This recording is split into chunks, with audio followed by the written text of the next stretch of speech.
Hello, welcome to another episode of the Horror Vision Horror Podcast. My name is Sean, I'm Anthony. And I'm Missy. and we are going to talk about Herpes. yes, a new movie called Herpes.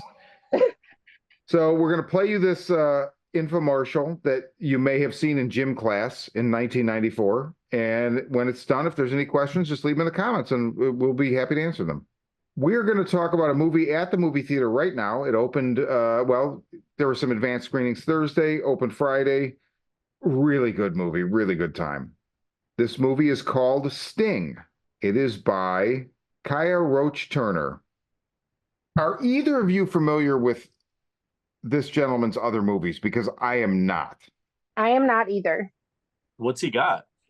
Wormwood, Yes. spelled WYRM. Yeah. Wormwood, Chronicles of the Dead. Movies. The Wormwood movie was on. It's from 2014. It was on Netflix forever. I remember seeing that thumbnail and assuming it was bad, and several people subsequently telling me it's fucking great, but I've just never seen it. I've never even heard of it.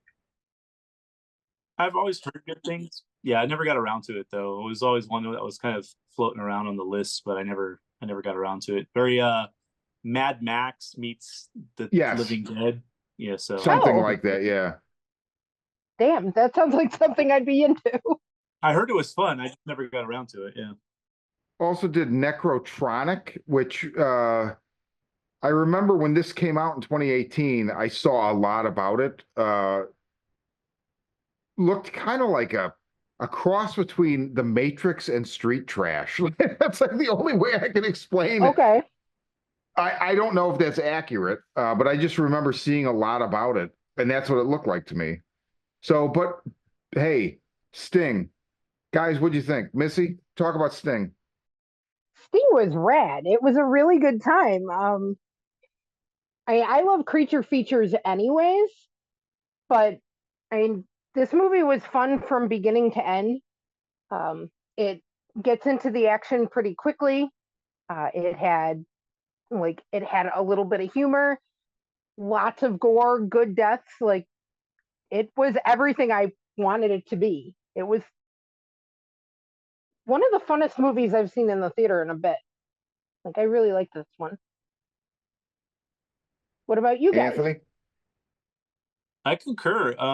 I went in there looking for a good time. I mean, I know I'm setting in for a goofy creature feature, but I mean, it kicked ass. I originally thought it was going to be PG-13, and I was still willing to watch it anyway, just because spiders give me the fucking willies anyway.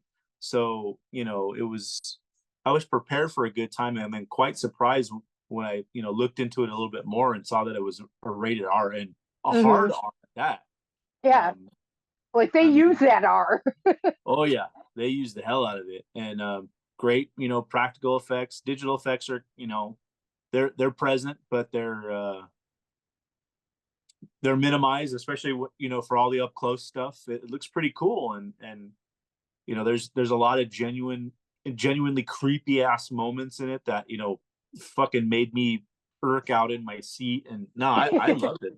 I had a good time, and there were laughs and fun characters. Everybody did a great job in it. It's a solid fucking flick, and no, again, one of the best times I've had at the theater this year so far. So I don't think it's going to make my top 5 or anything like that. But if it, in my opinion, we're off to a slow start, so it just might. Right. It might. Yeah, but you know what? It was a great fun time. It's like a perfect like date night flick. For all you young lovers out there, you take your girlfriend, and put your arm around her, and share the bucket of pervert popcorn, and watch you guys get spooked. It's fun though. I loved it. I had a great time with it. I didn't have any pervert popcorn, but it was fun. Are you referencing Mickey Rourke and Diner? I'm just any bucket with a hole in it. I think that's where that comes from. That was the first time I ever saw that. I think that's Mickey Rourke. Yeah, man, I really, really like this film. Fantastic practical effects. Wherever there was digital, I mean, I know there was some. It was not overt. I was very aware of practical effects. I was not aware of digital. So it was melded very well. Fantastic performances, like by everybody. Hmm. But the kid who carried the movie, she killed it. Yeah, Alia Brown, like really, really, man, wow. I loved the setting because it's an apartment building in Brooklyn, New York, and it's set during a winter storm. So they're kind of packed in and can't really go anywhere. And the apartment building has really big vents, and like that's, man, I wish I had that shit when I was a kid. I love seeing her crawl around in the vents, and like it was just so cool, man. I really like the way they shot that as well. I thought it was really cool at the beginning, the way you'd see her drop down Yeah. and then scurry, and then man, just the cinematography is by Brad Shield. I thought it was just absolutely fantastic. I'm not familiar with Mr. Shield. He's worked on some Marvel movies. Yeah, Sting. I really feel like people should go see it. I just told somebody earlier today, I'm like, great date movie, man. Bring your girlfriend. Gave me Evil Dead Rise vibes in a good way. Like I'm still conflicted about that movie, but I love the setting of both of these, and this was definitely felt like that a little bit. There's homages to Alien for sure. I'm not going to go into why. Anthony pointed that out to me earlier today. There's a Predator reference too, and it was funny. Yes, there is. Yes, Yes, there is. That's right. That's right. Oh man, and I think this movie is especially engaging because I feel like there's a large, not a large, but there's a noticeable piece missing from the narrative puzzle, and I think that it was an edict where I don't think it was the filmmaker that chose to remove it. I think the runtime has to be this. Something's got to go. He made the right choice, and the movie does not suffer for it. And in fact, I feel like it really speaks to him as a filmmaker in the fact that even with that piece missing, like it was doesn't hurt just the movie. No, it's tight. It's a tight, quick, boom, boom, boom, in and out. And I really appreciated I that. didn't even notice the one thing you're talking about until you pointed it out, but it doesn't detract from the story. No, it doesn't. But it's if you happen to catch it, because we start kind of at the end of the movie, and then but not with the characters that we get to know, and then it goes 4 days earlier, right? But so there's just something I just noticed and expected, and when we get back to the point we'd already seen later in the movie, I was like, wait a minute. So it was interesting. It wasn't like that Pet Cemetery remake from a couple years ago where like there was so much missing from that movie that it just felt like it just felt butchered and just like, wow, I'd love to see a longer version of this. Maybe it would actually be good, but it wasn't going to be good. And that Bloodlines movie was even fucking worse. Yeah. You did that to yourself, Missy. I had to know. I knew it was going to be terrible, and I had to know anyway. Because what if it wasn't? But it was. But like it's only about a 90-minute runtime, but like it gets pretty deep into the characters and the character relationships. You've got a lot of interesting people in the building. But I thought I really liked the interplay between the girl who's carrying the movie and her stepdad. Yeah. Like, the two of them were fantastic, and I don't know their names, but stepdad's played by Ryan Corr. Not familiar with him at all. He was great. And then the girl, Alia Brown. I think I'm saying that wrong. I have trouble with consonants late at night. Yeah, it's a fun killer spider movie. It gets really, really gory and gooey, and all of that was delightful. It's got a lot of cool references to like genre stuff that we all love. Mm-hmm. I mean, including the title, because originally I was kind of skeptical about why is the spider movie called Sting, but they give you a good answer for that very early on. Mm-hmm. A good geeky answer that made me happy. I kept picking up stuff from like Aliens, Predator, Lord of the Rings, like all kinds of stuff. So I mean, apparently the filmmaker loves the same shit we do, and it felt like it. It felt like that kind of movie. Yeah, absolutely a smorgasbord of nerd stuff for fans of this genre. So it definitely worth everybody's time. No, great time, great film. I'm not gonna say 10 out of 10, but damn close. I think it was gross when it needed to be. It's hilarious when it needs to be. It's extremely funny when it needs to be, actually. But I mean, all those little moments of cutesy are immediately taken away once it gets gross, and it gets gross pretty Right. quick. You know what kind of film you're in for, straight from the get go. Right Yeah. away. Starting from the opening credits, you know what you're getting, and those opening credits I love. It's fantastic. Yeah, me too. I love those opening credits. It's amazing how they did that, and it's just to see that transfer over to what's actually happening later on in the film is just it's wonderful. It's amazing. And then there's lots of stuff that's happening like out of the corner of your eye, and just Mhm. stuff that would wig you out in general. Like if it wasn't a giant spider, you know what I mean? But Yep. like that kind of stuff just it made my skin crawl more than once, and I definitely got a jump a couple of times. Yeah. And Oh yeah, I it had a mean, few good jump scares and absolutely, absolutely, and it's just a ton of fun. It's again one of the best times I've had at the theater this year. Yeah, so without anything to spoil, I definitely recommend. So yeah, that's great fucking flick.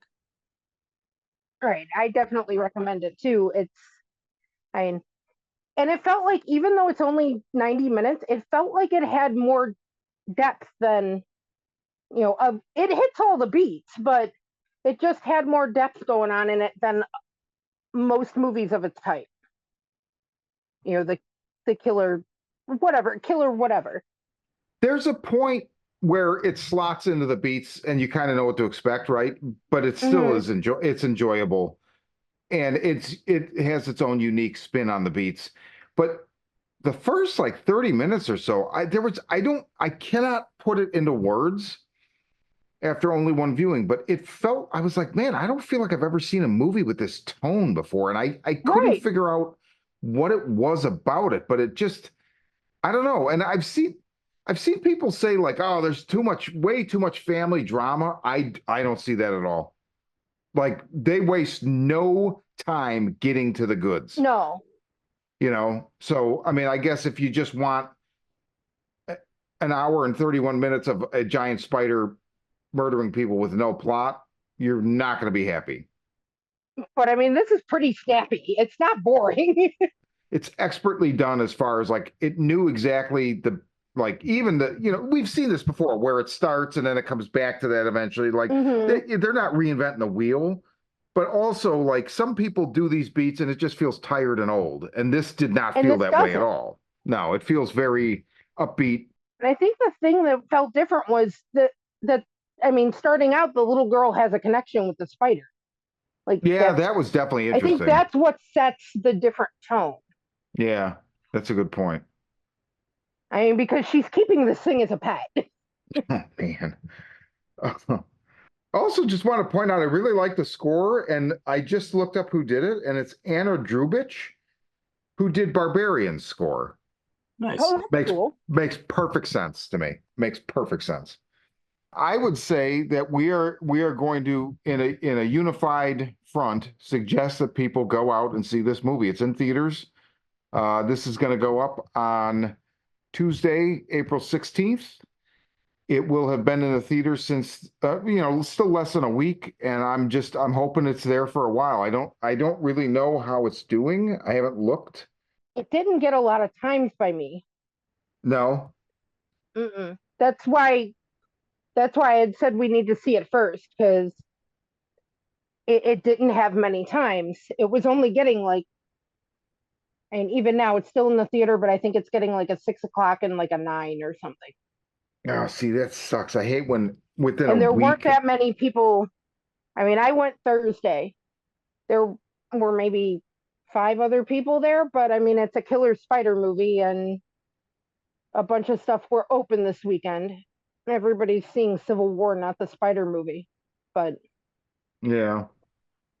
I mean, I went and the theater was completely empty. One couple did join late, and then they got in there, and probably 30-minute mark they got up and left. They just couldn't handle it anymore. So I Really? said, well, yeah. but they knew they came to see a Killer Spider movie. Like I feel like you got what you expected. I mean, if you're squeamish about Killer Spider movies, why would you be here? I mean, something to do on a late Saturday night, and turned out they were chicken shit. So, what do we do with chicken shit around here? Well said. Even more now. People go see this movie. Let's just cut it short so we can tell people to go see it, and I can edit this quickly and get it up. And yeah, go see this fucking movie. Best time I've had in the theater in a bit. So I'd say go see it in the theater. It's a lot of fun. I think we're all agreed on that. So if you want a good time, you want a good date movie, Sting. It's not about the singer. And for the Horror Vision, I'm Sean. I am Anthony. And I'm Missy.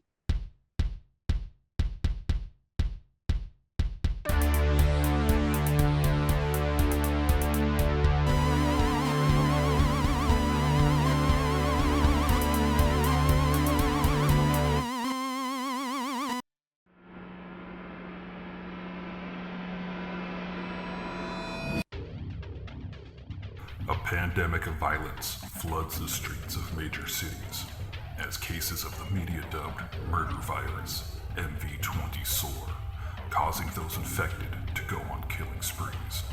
Caught in the middle, police detective Angela Miller finds her only trustworthy ally in the self-proclaimed psychic PI, Gerald Henry. As the two try to navigate the violence, they are drawn into New Age guru Abramelin Harvest's plot to heal the planet. Harvest's missive? The world is sick, and humanity is the infection. The cure? Murder. From the twisted mind of Sean C. Baker, author of A Collection of Desires and Shadowplay in Book 1, Kim and Jesse, comes his most vicious novel yet, Murder Virus. Available where books are sold.